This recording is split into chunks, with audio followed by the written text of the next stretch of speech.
Let's take a second to appreciate just how far we've come. 12 years since the last full-length Silent Hill game. 10 years since the PT Silent Hills demo. 20 years since the franchise was last at its apotheosis with the original 4 games. But honestly, that all pales in comparison to the 2-year wait between the announcement of Silent Hill 2 Remake and its release. Sure, it's a much shorter time frame, but the pessimism that pervaded that period made time flow so much slower. The pessimism was understandable, given that it has been so long since we've had a good Silent Hill game, and given how this legendary franchise has been treated over the years, we weren't sure we could handle another failed entry. So, it was only inevitable that lifelong fans would be skeptical about, say, the developers behind Silent Hill 2 Remake, Bloober Team. Though there are fans of their games, there are many that feel they have a spotty track record. Yet, despite my pessimism, I kept a pilot light of hope going. After all, it's quite clear from all of Bloober Team's games that they are deeply influenced by the Silent Hill franchise. So, I had to believe that when they were gifted the opportunity to make a Silent Hill game, they understood the importance of the task ahead of them, that they would voluntarily bleed themselves dry just to make sure they didn't mess this up. So, was my hope well-founded? Did Bloober Team craft a game that could appeal to newcomers and lifelong hardcore fans like myself? Well, look. Silent Hill 2 Remake has a lot of bugs. Nah, I'm playing. The game is awesome.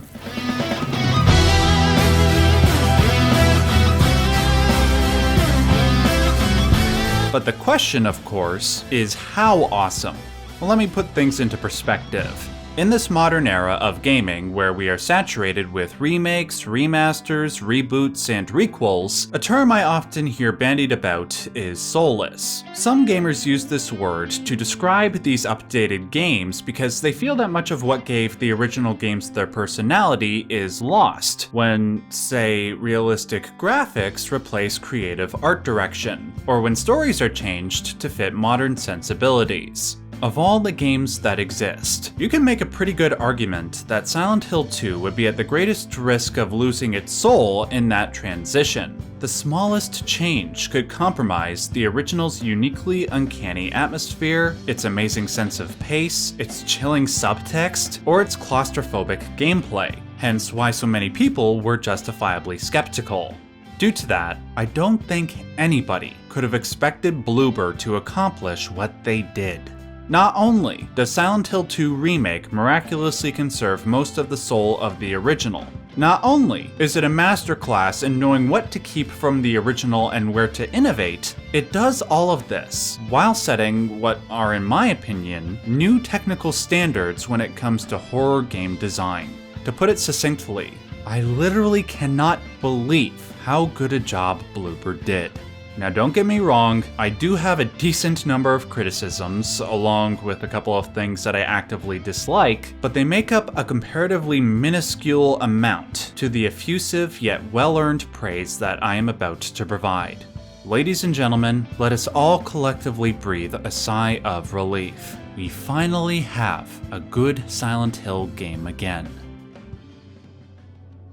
Now let's get all the obvious stuff out of the way. Say what you will about Bloober Team's games, but one thing they have always nailed is their visual presentation. Because of this, I never had any doubt that Silent Hill 2 Remake would look gorgeous. The only thing I wasn't certain of was whether an increase in graphical fidelity would compromise the original's dreamlike art direction, what with its grainy filters or the exaggerated faces of its character models. Well, just as the original game's visuals rested on the border of reality and unreality, much like the titular town, Silent Hill 2 Remake's visuals succeed in doing the same. In respect to realism, every inch of the town, From the unique shape of each building to the diversity of clutter on a porch or in a garbage bag makes the player feel like the town was once lived in, and its current state feels like the natural byproduct of a mass exodus. Where there is massive amounts of detail and graphical fidelity, it is strictly to illustrate this fact, and to provoke the feelings of isolation that necessarily accompany it. Not one aspect of this town feels artificial, aside from the cave-ins in the road, which are obviously meant to guide the player in a certain direction.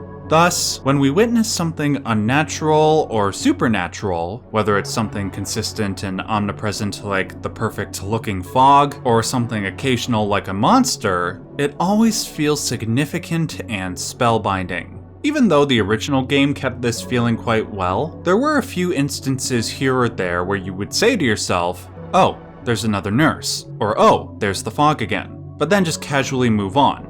In the remake, I was always taken by the unnatural phenomena, all of which were expertly crafted and detailed to maximize my fascination and, more often, my horror.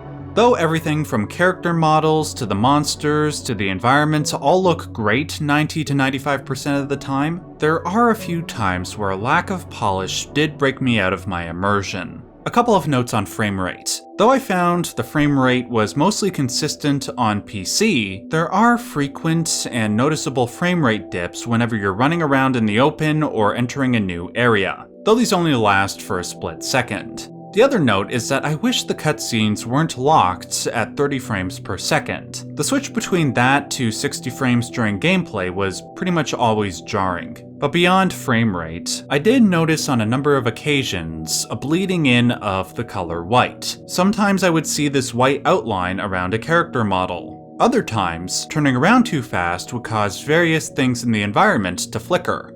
The worst offender, though, is probably how the hair on some characters will look, specifically the tips. Though I was playing on a decently powerful PC, it did not matter whether the graphic settings were maxed to high or ultra, or if I used AMD full-scale resolution, the tips of people's hair would sometimes look blurry and undeveloped. And not in a, "oh, it's Silent Hill, so it's supposed to look uncanny" kind of way. Though these graphical issues weren't necessarily rare, they weren't ever significant enough to keep me uninvested, and were comparatively minimal to the rest of the game, which bore an impressive amount of polish. The other obvious positive is, of course, the music. This would have been pretty hard to mess up, given that the soundtrack from the original Silent Hill 2 is my all-time #1 favorite from any game. But what would have been harder is for any sort of improvement to be made. Akira Yamaoka, the messiah of horror game music, was clearly conscious of this, so what he did was create solid yet lesser music around the classic tracks, so that when the classic tracks did play, it was always a significant moment. It's kind of like when you're at a rock concert, and the band starts to play their most beloved song. When the crowd realizes what song is being played, you instinctually want to cheer. That's what it was like hearing the original music. This is especially the case when I heard unaltered tracks from the original game, and even when I heard the remixes, and both were used at appropriate times. That said, while most of the remixes worked for me, there are a couple that didn't. I'm honestly not a fan of either of the new versions of Theme of Laura. I'm not sure how I feel about the new version of Null Moon, which plays when we first meet Maria. But for everything else, like the Heaven's Night theme, White Noise, and of course Promise Reprise, I'm generally happy.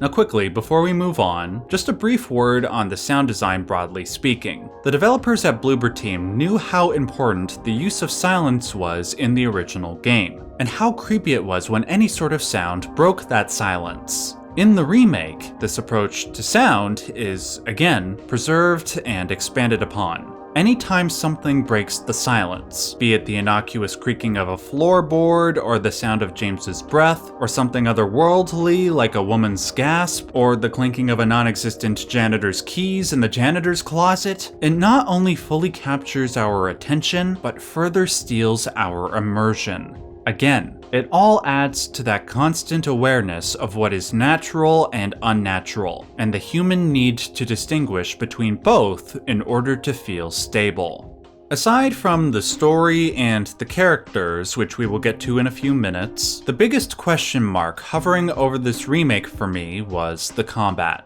Though there was certainly room for improvement from the original game in this regard, the fact of the matter is that the stiff aiming and tank controls from the original games did have their positive role. When you're in a tight corner and you have to position the buttons in a very specific way to whack an enemy with a 2x4, the feelings of claustrophobia and vulnerability that come along with that serve to amplify the horror. By adding a control scheme and combat system reminiscent of the more recent Resident Evil remakes, you greatly risk taking away that X factor.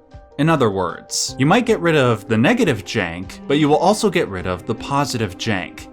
Leading up to the release of the game, a series of previews from major outlets rejoiced, saying that they nailed the balance between modern controls and old school jank. So going into the game, I was feeling hella confident that things were going to be okay. I was so confident, I was like you going up to Sony and asking for a Bloodborne PC port and them telling you hell no confident. What I did not expect was for the combat to be a borderline perfect balance between intuitive and obtuse. Sure, it can look janky at times, with some stiff swinging and dodging animations, but oh my god does it feel right. Though the combat feels fluid enough where you can read attack animations, then reliably dodge and land headshots or melee blows 70 to 80% of the time, there's always one or two variables that feel almost impossible to account for. For instance, maybe you strike one too many times with a melee weapon. Sometimes the enemy's next attack animation will be one where you can successfully dodge, but maybe it will be one that you can't dodge. Stuff like this is key because, to be honest, the amount of health and ammo you get playing on normal difficulty is substantial. As a result, I didn't die once during my first playthrough of the game. Nevertheless, those uncontrollable variables in combat always kept me on pins and needles, and had me cycling through health drinks and syringes non-stop. Beyond combat, the fundamentals of traditional Silent Hill gameplay are mostly the same, and that's just the way I like it. The player is constantly switching from indoor claustrophobic dungeons, for lack of a better word, to relief-inducing outdoor spaces. When indoors, you visit every room you can, unaware of what horrors or key items await you, all while trying to conserve as much ammunition that you can for the inevitable boss fight. The most important thing about the indoor spaces is that they are purposefully labyrinthian in their structure, and the time spent there is oppressively long. This is all meant to induce feelings of dread and hopelessness, wondering if you will ever be able to get outside and breathe, or if you will be stuck on a difficult puzzle forever. Though the quality of this gameplay loop remains mostly intact, and in many ways better than ever, there are, admittedly, a couple of instances where things start to feel a bit tedious and overlong. Is it due to the fact that the remake is twice as long as the original? Yes. Between the two games, I would still say that the original is not vastly superior, but clearly superior in terms of pacing. I did feel that while a lot of the padding added to the legacy dungeons worked 80 to 85% of the time, there were 2 or 3 areas, namely the Blue Creek Apartments and Brookhaven Hospital, where I felt that about 15 to 20 minutes of content should have been cut out. Because eventually, being inside these suffocating environments for that long devolves from horror-inducing into moderate tedium. But for a game that is 16 hours long, 40 to 50 minutes of subjective tedium felt irrelevant to the other 15 hours where I was having a blast. The legacy dungeons mostly feel fresh, due to the fact that aside from the primary points of interest that we remember from the first game, everything about these dungeons, from their structure to their aesthetic to the placement of the monsters, is all new. And in many respects, improved.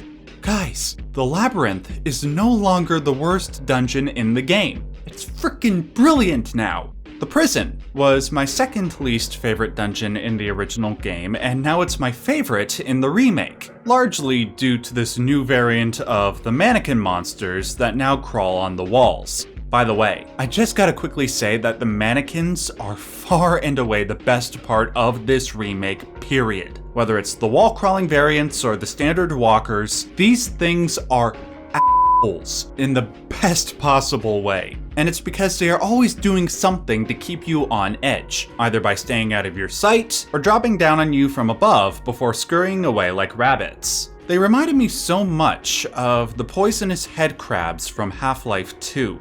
To this day, those things scare the crap out of me for all the same reasons that the mannequins scare the crap out of me. So kudos, Silent Hill 2 Remake. While I might have mostly desensitized myself to the original game, I don't think I will ever be fully desensitized to the remake, simply because of these X-chromosome looking f***ers. One last note on gameplay is that all the new areas feel like organic inclusions. None of them feel tacked on for the sake of padding, and all serve to amplify the experience. I will give one example, but be warned, this is a minor spoiler from the first hour of the game. Here's a time code to skip to if you don't want to hear it.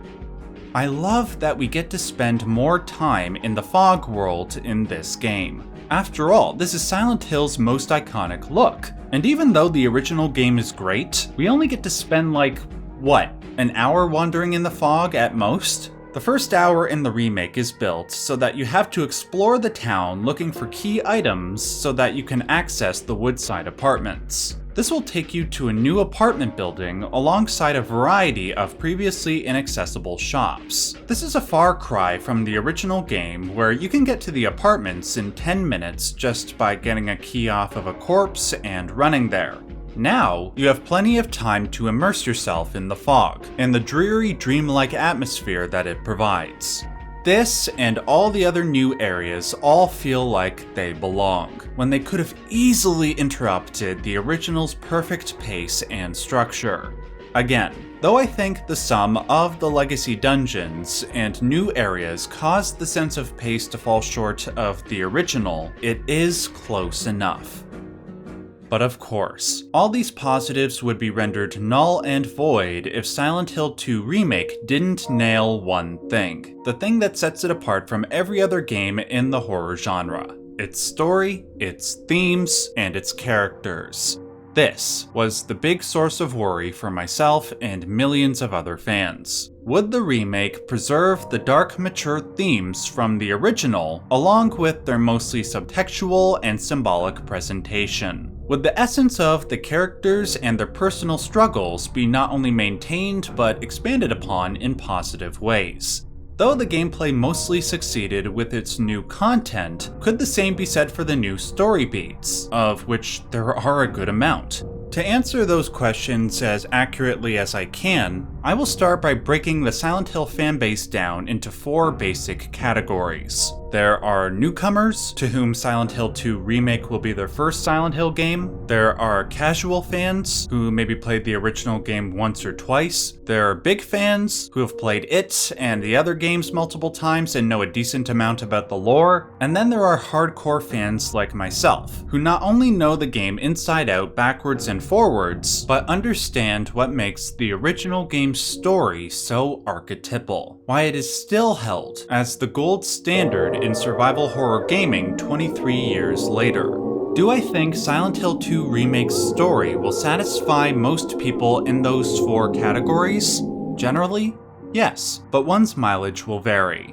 For myself, I can say that all the story beats in this game range from like a 10 out of 10 to a 5 out of 10. But don't panic. The vast majority of the story beats cluster around the positive end of that spectrum. Let's start by addressing the characters and then transition to the story broadly speaking. First, Eddie is perfect. Anytime he is on screen, the game is a 10 out of 10, period. He is pathetic, off-putting, sometimes hilarious, but always terrifying. And by the way, without spoiling anything, remember the last time we were around Eddie in the original game? Well, it's the same in the remake, and I gotta say, it is probably my favorite section of the whole game. Absolutely terrifying. Moving on to Laura. She is also perfect, with the exception of the last scene featuring her and James. I would have done that a bit differently, but that's about it. Laura is now an even bigger, more intelligent brat this time around. And best of all, her line delivery consistently has that trademark David Lynch type uncanniness. It is so off-putting in the best possible way, seriously. The young actress portraying her is off the chain. Crazy good.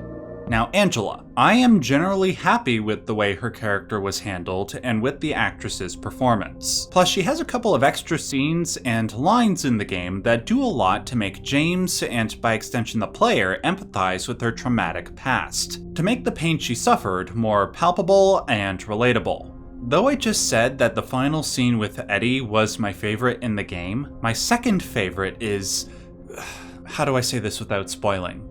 The fight with the monster that bears a connection to Angela. Just like all the other boss fights in the game, this one is not only intense from a gameplay perspective, but one of the most intense moments from a story perspective that I can recall from any game. The symbolism of the fight, along with the performance that Angela's actress gives before, during, and after, is heartbreaking, visceral, and honestly, it made me a little emotional.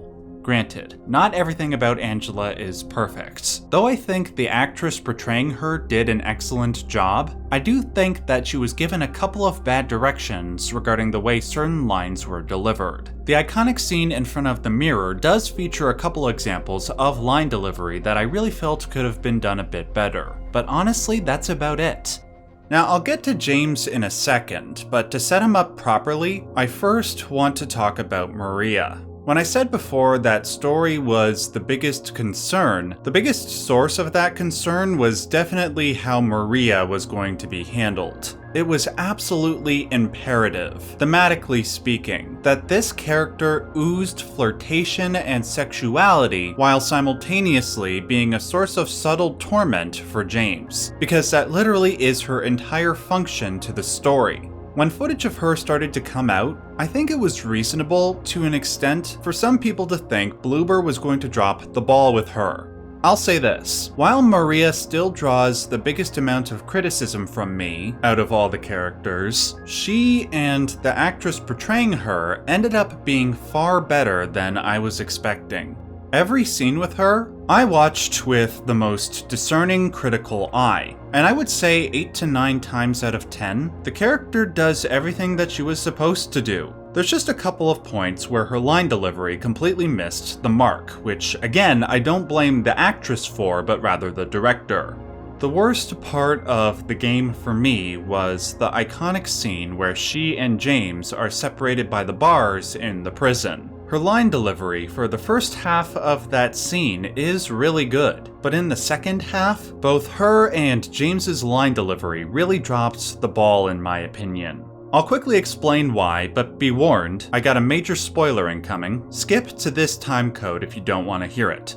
So, it is this scene where Maria drops major hints that she is an otherworldly entity. Just like all the monsters in Silent Hill, Maria is also a product of James's psyche, but one that is possessed by a conscious, malevolent force meant to torture him. Unfortunately, I don't think the line delivery, to quote Gene Park from the Washington Post, had the appropriate amount of venom to get this point across. But aside from that and a couple of other instances, I was pleasantly surprised by Maria. Finally, James. He and the actor portraying him are mostly fantastic, save for just 2 or 3 instances where I think he should have received better direction. The actor and his director do an excellent job setting him up as a harmless, soft-spoken widower that invites sympathy. But as James continuously descends into hell while interacting with all of those broken characters, darker and more depraved elements of his psyche are revealed in very effective ways, both by him directly and of course by the symbolic environments that surround him. Though I wasn't as focused in on him as I was with Maria, I did pay close attention to his actor's performance as well as his interactions with other characters and the environment to see how those dark inner layers were revealed. I was mostly concerned with whether or not it would maintain that masterful balance between subtlety and explicit revelation, especially when it comes to the game's famous symbolic representations of his repressed sexuality. Outside of Maria, the biggest source of my concern in this regard was James's encounters with Pyramid Head, who represents, at least in part, the libidinous side of James's mind.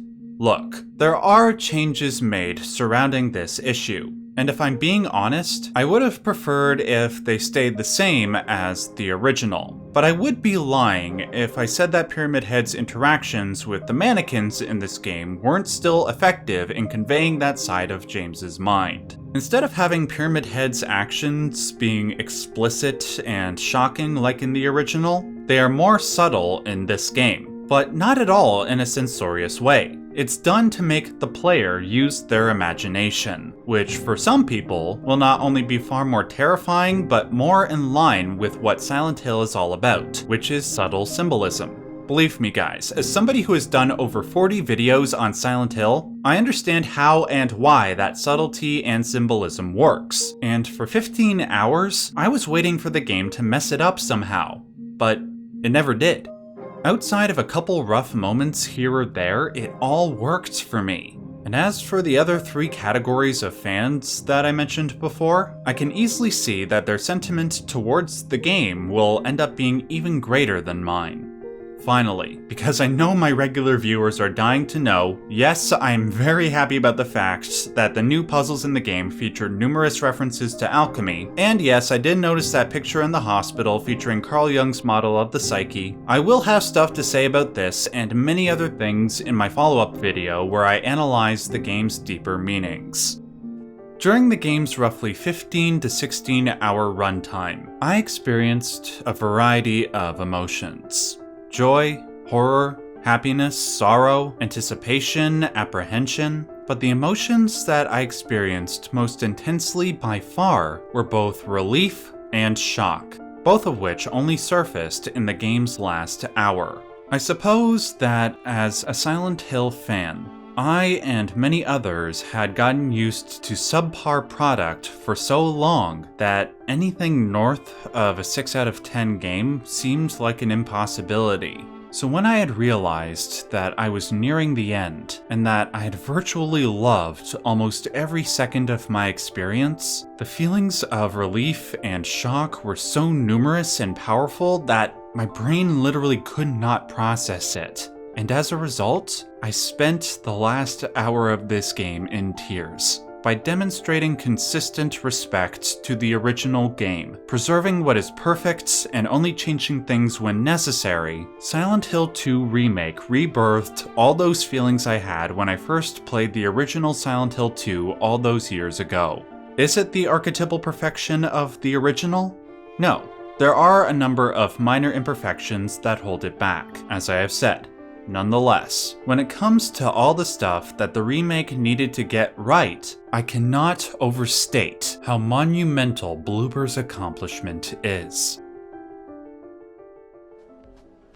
And that was my opinion on Silent Hill 2 Remake. I want to hear what the rest of you thought though. Do you agree with my take? Are there things I missed that warrant more criticism? I do want to hear from everybody in the comments section below. Just please, keep it civil. Make sure to hit the like button if you liked this review, and hit subscribe so you don't miss out on the upcoming analysis video. Until then, remember to stay safe and stay yellow.